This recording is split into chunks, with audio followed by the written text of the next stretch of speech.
Hi friends, welcome back to our channel Kanchana కథలు. మీరు కనుక మన ఛానల్ని ఫస్ట్ టైం చూసినట్లయితే మన ఛానల్ లైక్ చేసి సబ్స్క్రైబ్ చేసుకోండి. ఈరోజు మీరు వినబోయే కథ పేరు తెలివైన గోవిందుడు. ఒక గ్రామంలో గోవిందుడు అనే యువకుడు ఉండేవాడు. అతని బుద్ధి సునిశ్చితమైనది, కానీ మనిషి చాలా దుర్బలుడు.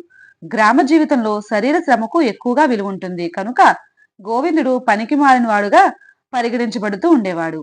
అతని అన్నా వదిన అతన్ని చూసి ఏ పని చేయలేని వాడని చాలా విసుగు చెందుతూ ఉండేవారు. కానీ గోవిందుడు ఊళ్ళో వాళ్లకు అప్పుడప్పుడు ఆ సలహాల వల్ల వాళ్ళకి చాలా లాభం కలుగుతూ ఉండేది. వాళ్ళు గోవిందుడు అన్నతో, మీ గోవిందుడు నిజంగా చాలా తెలివిగలవాడు అనేవాడు. తన తమ్ముడు తెలివితేటలను గురించి ఊళ్ళో వాళ్ళు తెగ మెచ్చుకోవడం కూడా అన్నకు విసుగు చెందింది.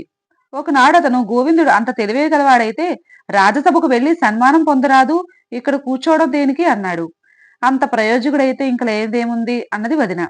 ఈ మాటలు గోవిందుడు విన్నాడు. అతనికి రాజ సన్మానం పొందాలి అనిపించింది. ఉగాది నాడు రాజుగారు దర్బారు చేసి పౌరులను కొన్ని ప్రశ్నలు అడుగుతారు.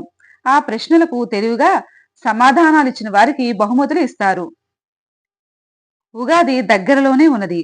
ఆ రోజుకు గోవిందుడు రాజధానికి చేరుకొని రాజసభకు వెళ్ళాడు. రాజుగారి ప్రశ్నలకు సమాధానాలు చెప్పడానికి సిద్ధంగా ఉన్న వారందరినీ ఒక ప్రత్యేక స్థలంలో కూర్చోబెట్టారు. రాజుగారు వాళ్ళను సాధారణమైన ప్రశ్నలే అడిగారు. మన రాజ్యంలో సత్యసంధులు ఎందరు ఉన్నారు అన్నది ఆయన మొదటి ప్రశ్న. రాజ్యంలో సుమారు 1,00,000 మంది సత్యసంధులు అని ఒకరు, జనాభాలో 10వ వంతు మంది సత్యసంధులు ఉంటారని ఇంకొకరు సమాధానాలు చెప్పారు. మీ కింద కొలువు చేసే 500 మంది సత్యసంధులే అన్నాడు గోవిందుడు. ఎలా చెప్పగలవు అన్నాడు రాజు. వారిలో సత్యసంధుడు కానివాడుంటే మీరు వాణ్ణి ఎప్పుడో పంపేసి ఉండేవారు అన్నాడు గోవిందుడు. రాజుగారు ఇంకొక ప్రశ్న వేశారు. నాకిష్టమైన బట్టలు ఎలా దొరుకుతాయి?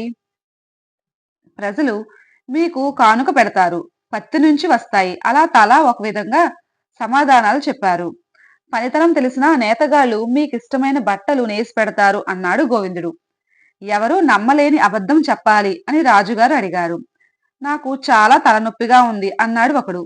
నేను గాలిలో ఎగిరాను అన్నాడు మరొకడు. నా కాళ్ళు విరిగి మళ్లీ అతుక్కున్నాయి అన్నాడు ఇంకొకడు. ఈ సభలో ఉన్న వాళ్ళందరూ గేదెలు అన్నాడు గోవిందుడు.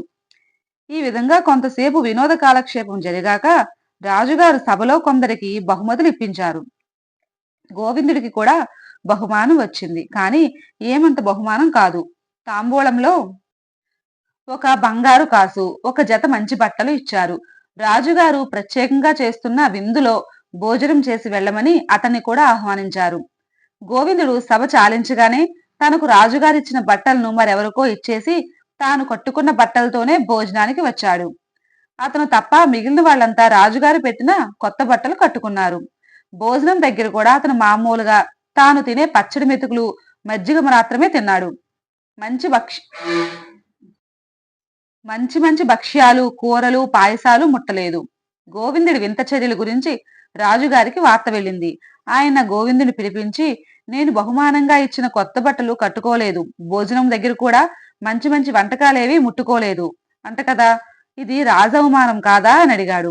మహారాజా, నేను పేదవాణ్ణి, తమరిచ్చిన మంచి బట్టలు ఇప్పుడు కట్టుకున్నాను అంటే నాకు తిరిగి మామూలు బట్టలు కట్టుకోబుద్ధి పుట్టదు. అందుచేత వాటిని దానం చేశాను. రోజు పచ్చడి మెతుకులు తిని గంజి నీళ్లు తాగి నా బోటివాడు పంచభక్ష పరమాణ రుచి మరిగితే ఐశ్వర్యం మీద అభిలాష హెచ్చి రకరకాల దుర్బుద్ధులు తలెత్తుతా ఉంటాయి. అందుచేత నా తాహతకు తగ్గినట్టుగానే ప్రవర్తించాను. రాజవమానం చెయ్యాలన్న దుర్బుద్ధి నాలో ఏ కొసానా లేదు అన్నాడు గోవిందుడు. నేనిప్పించిన బంగారు కాసు కూడా దానం చేసేశావా అని రాజుగారు అడిగారు. లేదు మహారాజా, నన్ను పోషించే నా అన్నకిద్దామని దాన్ని నా వద్దనే ఉంచుకున్నాను అన్నాడు గోవిందుడు. గోవిందుడు సద్బుద్ధికి రాజుగారు మెచ్చుకొని అతనికి 1000 బంగారు వరహాలు ఇప్పించి అతనికి తన ఆస్థానంలో మంచి ఉద్యోగం కూడా వేయించారు. ఈ కథలో నీతి ఏంటంటే, తన స్థాయి తెలుసుకుని ప్రవర్తించిన వాడిని రాజు కూడా గౌరవిస్తాడు అని. Thank you friends.